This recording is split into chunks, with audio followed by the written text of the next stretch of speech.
고려시대 가장 비극적인 왕비 정비한씨. 정비한씨는 고려의 31대왕 공민왕의 제4비로 비극적인 일생을 살아온 왕비로 알려져 있습니다. 보통 정비한이면 왕대비 안씨로 불리며 본가는 죽주, 존호는 공양왕 때 받은 정숙선명 경신익성 유해왕 대비였습니다. 정비한씨의 출생연도는 미상이지만 죽성군 안극인의 딸로 태어나 1366년에 공민왕의 왕비로 간택이 됩니다. 그녀는 여말선초를 다룬 자료라면 잠깐이라도 꼭 등장하는 인물이지만 대부분 조선 건국 이후로는 등장하지 않기에 그녀가 태종 이방원보다 6년이나 더 살았다는 것은 잘 알려지지 않습니다.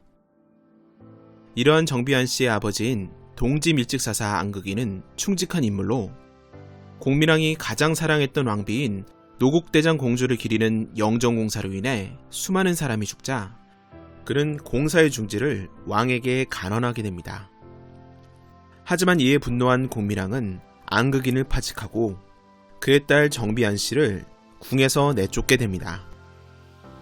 이후 얼마 뒤 다시 입궁을 하게 되지만 어떻게 보면 이때 재입궁을 한 것이 그녀의 비극의 진짜 시작이었습니다.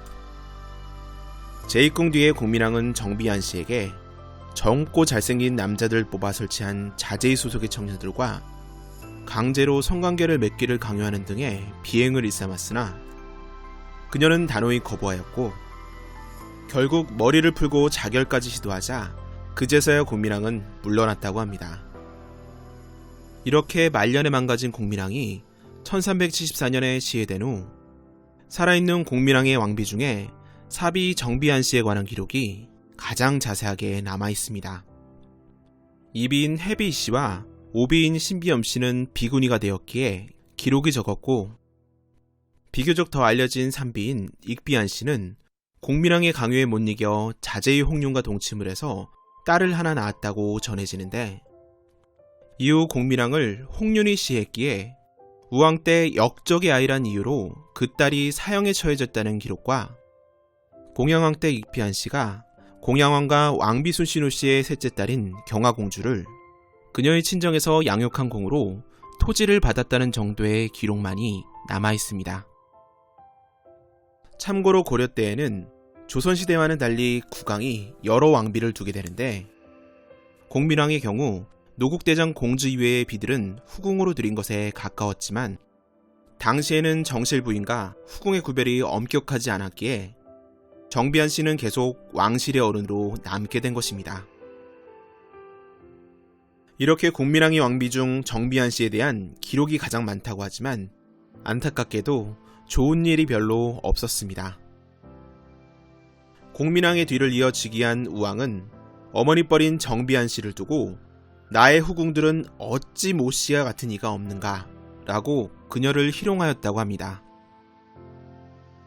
우왕은 이후에도 자주 정비한 씨의 초소에 들렸으며 하루에 두세 차례 가기도 하고 혹은 밤에도 가기도 하였으며 들렸다가 들어가지 못하는 일도 있게 되니 추한 소문이 외부에 파다했다고 합니다.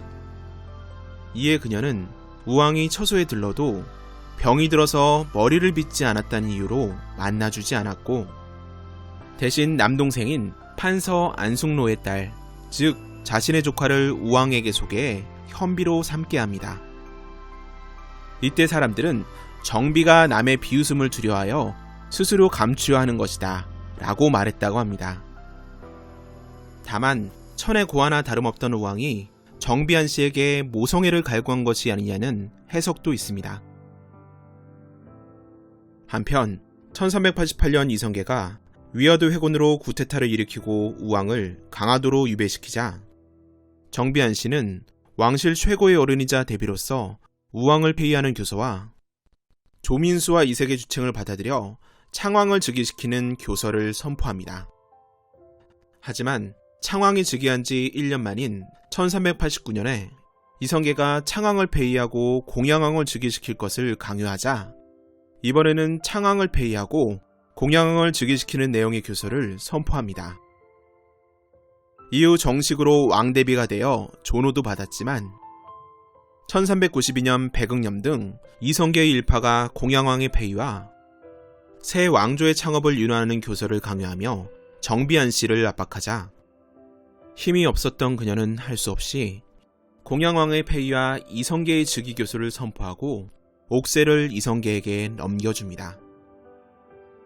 이로써 고려왕조는 475년 만에 멸망하고 조선왕조가 성립하게 됩니다. 이후 다행히도 조선왕실은 애먹이지 않고 옥새를 순탄하게 건네준 그녀를 극진하게 예우하게 됩니다. 비록 국가 정통성 문제로 인해 예전처럼 대비로 대우를 하지 못하지만 지내는 데 일체 불편이 없도록 배려하게 됩니다. 정확한 그녀의 신경을 알 수는 없지만 조선왕조실록의 기록에 의하면 술을 가까이 지내며 평탄한 말년을 보냈다고 기록되어 있습니다.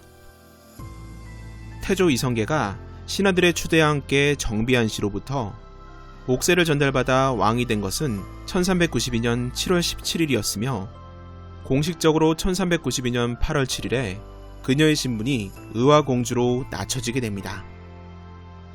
1392년 11월 4일에는 그녀의 어머니가 태조 이성계를 위해 잔치를 베풀었다고 전해지는데 왕을 위한 잔치를 열 정도였으니 재정적으로도 풍요롭게 살았을 것으로 생각되며 왕실의 어른에 해당하는 예우를 받은 것으로 보입니다. 이후 12월 19일에 태조가 왕후인 신덕왕후 강씨와 함께 의화공주의 사저를 찾아가 연회를 베풀었다는 기록을 마지막으로 그녀는 한동안 실록에 등장하지 않게 되는데 그녀가 다시 등장한 것은 23년이 지난 1415년 술에 관한 실록의 기록과 함께였습니다. 태종 이방원은 날마다 그녀에게 술 한 병을 내려주어 부왕 때로부터 이어진 우호를 지속하게 됩니다. 당시 의화공주의 출생 연도는 알려지지 않았기에 정확한 당시의 나이를 알 수는 없지만 1366년 왕비로 입궁했을 때 15세에서 18세로 추정되기에 그녀의 나이는 환갑에 가깝거나 조금 지났을 것으로 보입니다. 태종은 이제 노인이 된 여인에게 매일 술을 주다 보니 그녀의 건강 걱정을 했으며 3년 후에는 의화공주가 늙고 병이 있어서 약주를 떠나지 않기에 이제부터 묵은 술을 쓰지 말고 새 술을 바치도록 하라며 앞으로는 더욱 좋은 술을 주라고 명합니다. 하지만 태종은 20살 가까이 연상인 이 여인이 자신보다 더 오래 살 것이라고 생각하지 못했습니다. 세종이 즉위하고 2년째가 된 1420년 5월 16일 상왕이 된 태종의 생일을 맞아 의화공주는 채수박을 바쳐 그간의 호의에 답례하게 됩니다. 이후 1428년 1월 23일 세종은 의화공주에게 박포의 집을 내려줍니다. 박포는 제2차 왕자의 난에서 태종의 형제인 이방관을 부추겨 난을 일으킨 죄로 처형당한 인물로 죄인이 되기 전 개국공신으로서 부유했기에 상당히 규모가 큰 집을 가지고 있었는데 이를 의화공주에게 주게 된 것입니다. 하지만 그해 5월 14일 고려의 마지막 대비였던 의화공주는 80세에 가까운 삶을 산 후 노안으로 세상을 떠나면서 사연 많은 생애를 마감하게 됩니다. 이에 세종은 부위로 쌀과 콩 각각 100석을 보냈으며 6일 후에는 예조에서 지금 의화공주의 장사는 옛 제도에 따라 왕비의 예를 쓰고 그녀의 거복과 예의는 전조의 제도에 쫓게 하소서 라고 보고하니 왕은 이에 따랐습니다. 이로 인해 그녀는 세종에 의해 36년 만에 왕비의 지위를 찾고 고려의 왕비로서 장사를 지내게 되지만 안타깝게도 그녀가 어디에 묻혀 있는지에 관한 기록은 전해지지 않습니다.